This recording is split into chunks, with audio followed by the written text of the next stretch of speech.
I just, I realize, and I have for many years, what an extraordinary person he is. And I so appreciate the way that he loved me unconditionally, took me into this family, and treated me like his daughter. And I really miss him a lot. He's a fabulous person. My father-in-law, he's an amazing person. I have amazing memories of him, and one that jumps out is all the hikes that we'd go on. All of us did, but we shared a lot. And he would either say Headlands or here in the Ring Mountain, or up in Tahoe, or the Tom and Mary up in Grey Eagle, or in Switzerland. I remember times with Don and I, he would get me up early in the morning, as Andy said, very early, and we'd be the first ones up in the foothills. We'd be out there, and of course he'd have his maps, and he'd know every step we were going to take. He'd know every one of the wildflowers and the rocks and the trees, and it was an amazing thing walking around. And of course, per usual, we'd be the last ones off the foothills. We'd be coming home like, Don, there's beer waiting for us. We got to get back. And so, sure enough, we got back. But it's just amazing to think that can't happen again, and it's just very, very difficult for all of us, as you can tell. And I'll always love and miss him, and I'm very proud to be his son-in-law.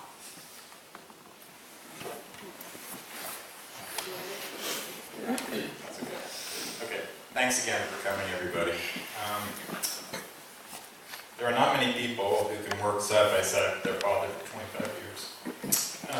In fact, when most people heard that my dad and I worked together, the reaction would usually be like, I couldn't work with my dad, he'd drive me crazy. Kill each other. So,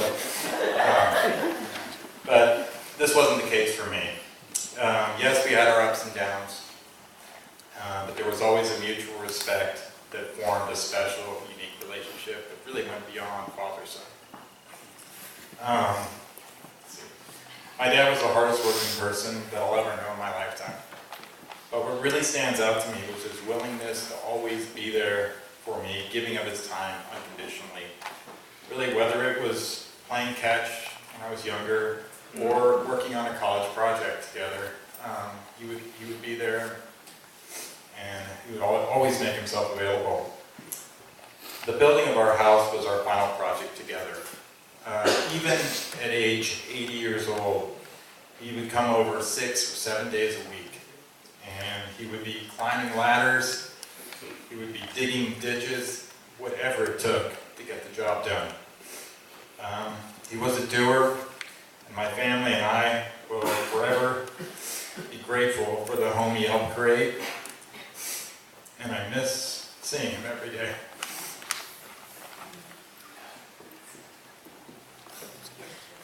I'll sum it up here.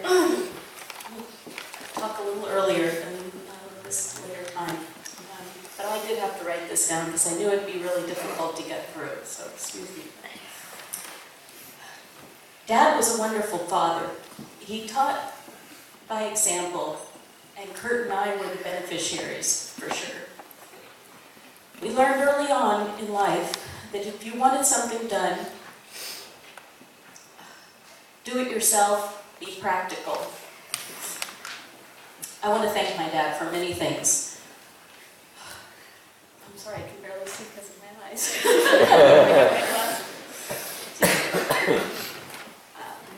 No, I'm fine, thank you. I want to thank my dad for many things, and especially a couple that just stand out as I was growing up in the 60s and 70s.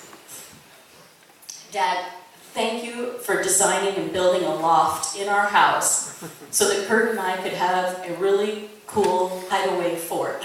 This is great.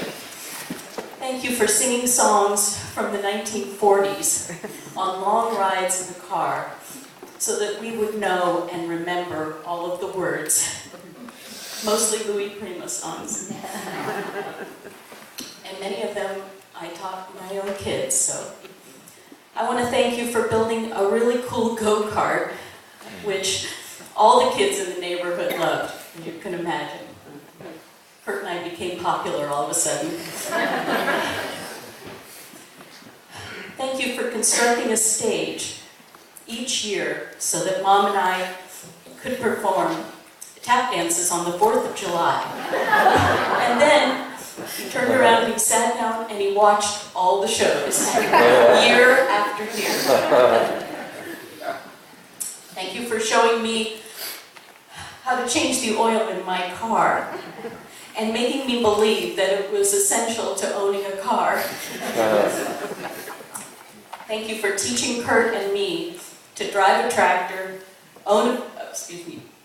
plant a vineyard, move irrigation lines, and all the hard work and rewards that come with owning a vineyard.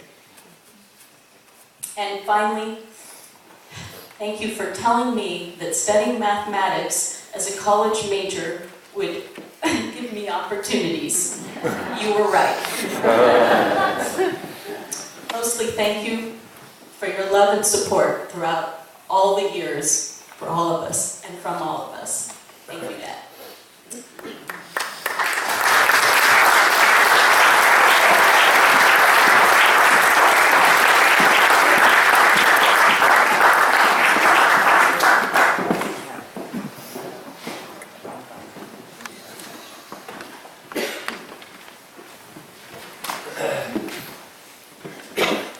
Break from here. I hope you'll join us downstairs, just right down here by the side of the sanctuary. There's a lovely reception, and I know certainly the family would enjoy getting a chance to say hi to you and hear some of your stories. I was listening, what a wonderful thing to be a builder. It has a great theological history. But it's also, you're a creator. You make something. You take from just raw materials and you make something. And as I was listening to all of you, I was thinking, a good builder makes things that last. A master builder makes beautiful things that last. And all the hands that went up here and the Fugaro's kitchen, which I'm envious of. It's beautiful. It's so gorgeous. Certainly, the most beautiful thing he built was this family. And I know certainly how his spirit must be warmed by the great love that you guys have not just shown in this hour, but in your lives together. I heard it once said that we die twice. Once when we take that final breath, and then the second time when our name is last spoken on the earth. And so I say this because it's important to keep telling the stories and sharing them. And for you who are especially younger in the family, sharing them with your children and your grandchildren. And if you, when you go downstairs to the reception, even if you're not going to stay, you have to go downstairs and go to the back of the room. There's a table there with the most magical constructions of that Don built. Many, I can't do them justice. You just have to go see them. I will just tell you one thing: you have to see the tap dancing shoes. Now let us commend our brother Spirit. Will you please stand?